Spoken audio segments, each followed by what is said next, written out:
In this video, we're going to simplify fractions by repeated division and prime factorization. We can use two different methods to simplify a fraction, the repeated division method or the prime factorization method. So let's look at a description of each. In repeated division, you're going to look for common factors between the numerator and denominator and divide both by the common factor. Then you'll continue this process until you are certain the numerator and denominator have no common factors. Now the second method, prime factorization, is you're going to write the prime factorizations of the numerator and the denominator and cancel out any common factors. So let's look at both, and as we go, as the direction states, we're going to do both methods, and then in each case state which you think is easier and why. And I'm going to tell you what I think is easier and why in each case and help you to compare and contrast the two methods. So let's start with 10 over 24. So first let's do repeated division. So it says look for common factors. So the easiest common factor that I look for is I see if they're both even, then they both have a common factor of 2. And in this case they are. So I'm going to divide 10 by 2 and divide 24 by 2. 10 divided by 2 is 5, and 24 divided by 2 is 12. Now it says continue this process until you are certain the numerator and denominator have no common factors. So I'm looking at 5 and 12, and I know 5 is prime, so its only factor is 5. 12 is not divisible by 5. It doesn't end in a 0 or a 5. So I'm certain that they share no more common factors and that this is a completely simplified fraction. So that was pretty simple. Okay, now let's look at the prime factorization method. Well, I'm going to take 10 and make a factor tree. 10 is 2 times 5, and those are both prime, so I'm going to circle them. Now I'm going to write the prime factorization for 24. Well, 24, I'm going to go with 3 times 8. Remember, as long as you can pick any two factors while you're making the tree, and you'll get to the same result in the end. 8 is 2 times 4. 2 is prime, 4 isn't, and 4 is 2 times 2. So now that I have their prime factorizations, I'm going to write them as 2 times 5 for the 10, write the prime factorization of 10. Now write the prime factorization of 24. Well, that's 3 factors of 2 and 1 factor of 3. And now we'll cancel out any common factors. So notice they have 1 common factor of 2. And now we're going to multiply the result. So on the top, we're just left with 5. And on the bottom, we have 2 times 2 is 4, times 3 is 12. And notice we get the same result. Okay, so in this case, okay, and I would say probably in most cases, this method of prime factorization took a little more work. Okay, however, the nice part about this is that it's a systematic method where when you're done, you absolutely always know you're done. As long as your prime factorizations are the same, you cancel out the common factors, multiply the results, and you have your answer. Now, notice this is a very straightforward algorithm. Write the prime factorizations of the numerator and denominator, cancel out any common factors, and then we multiplied what was left on the bottom. Okay. Repeated division, it's often easier, but notice it's not as straightforward. Look for common factors. What do I mean look for common factors? So you're going to have to use a lot more of your mathematical knowledge to try to decide if something is a common factor. You're going to have some multiplication facts in your toolbook and be a good factorer. Okay, and then you're going to repeat the process. Here we only had to do one division, but in other cases you'll have to continue this process. And then it has until you are certain the numerator and denominator have no common factors. Well, how can you really be certain? So here we use the argument, well, I know 5 is prime, 12 isn't divisible by 5, I'm certain. Here you cross them out and then you're certain because there's nothing else left. Okay, so I'm going to vote for repeated division. I'll call it RD here as the easier method in this case. And basically because we only had to do one step and it was a lot less work. Okay, and it wasn't too hard to verify that the final fraction was completely simplified. Now let's look at the next one. We have a mixed number, 4 and 12/27. So the good news, we don't have to do anything with the 4. We just have to simplify 12 over 27.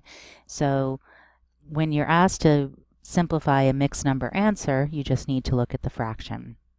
So let's start with repeated division.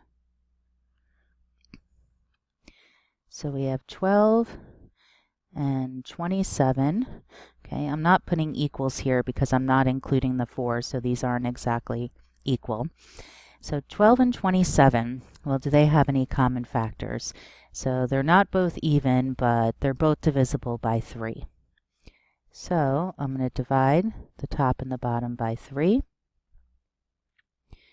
And I get 4. 27 divided by 3 is 9.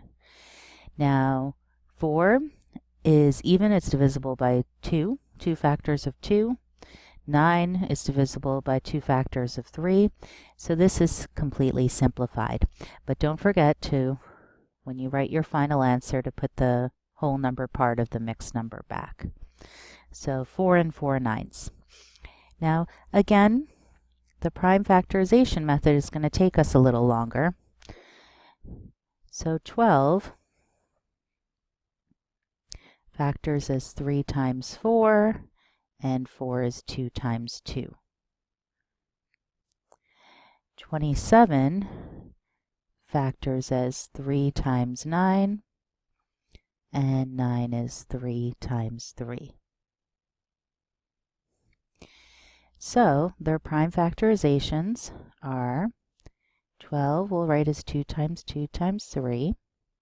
27 is 3 times 3 times 3. There's one common factor of 3 that we can cancel.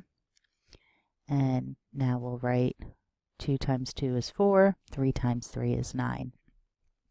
And then again, don't forget to add the 4 back from the mixed number part. Okay. So for this one, I would say repeated division was also easier because I could somewhat easily see the common factor of 3. Okay, I did the division, there was just one step and it wasn't really that hard. Okay, and our last one, we have negative 84 over 63.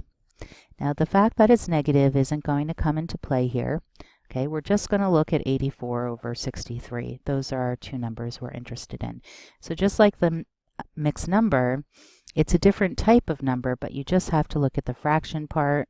The whole number doesn't affect it, the negative doesn't affect it. In the end, our answer will be negative, but we don't need to consider it while we're simplifying. Now, this one is a little bit harder. Looking at this, 84 and 63, okay, a common factor doesn't really jump out at me. There is kind of one that I can think of, but these 63 is 9 times 7. 84 doesn't show up in our 12 by 12 multiplication tables. So this is a method where when you don't see a common factor right away, this prime factorization may in fact work better. So let's actually start with prime factorization. I'm not even going to do repeated division. And I'll put 84 here and 63 here. Now 63 is easy to start. 63 is 9 times 7. 7 is prime, and 9 is 3 times 3. So 63 factors is 3 times 3 times 7. Now let's look at 84. Draw a little line here to separate it. Well, the first thing that jumps out with me for 84 is that it's even. So I have a calculator ready, and you can do this in your head or on the calculator. So if I divide 84 by 2, I get 42. So it has one factor of 2. So 2 times 42. And now I see 42 is even, so I'm going to divide it by 2 again. And we get 21. So 42 is 2 times 21. 2 is prime, 21 is not. So now that we've divided once or twice, it's really easy to, we know 21's factors. It's in our multiplication tables. So using this method of prime factorization when the numbers are bigger and you're not as familiar with the factors, once you divide by a number or two, find a common factor, the numbers get smaller and then you could use your knowledge more easily. Okay, so this is a case where the prime factorization method is actually, I think, a better bet. So up here I'm going to write equals. I'm going to put the negative sign out front. 84 goes on top. It's 2 times 2 times 3 times 7 over, and 63 was 3 times 3 times 7. Now canceling out common factors, well, they both have 3 and 7 as a common factor. Okay, so I noticed 3 was a common factor. I didn't notice 7. I actually thought of 21, but not at all obvious what you're going to divide by at first. So we're running out of room a little bit, so make a little room here, and this equals negative. Now I'll just multiply the remaining factors. 2 times 2 is 4, and on the bottom we just have a 3. So the simplest form of negative 84 over 63 is negative 4/3. So I think you'll agree that negative 4/3 is a lot simpler than this one right here. And I'm going to put a PF here because I believe prime factorization was easier in that case. And again, it all depends on what you think is easier. If you see a common factor here right away, definitely divide out. It will make your resulting fraction simpler in the long run, and it'll be easier to factor from there.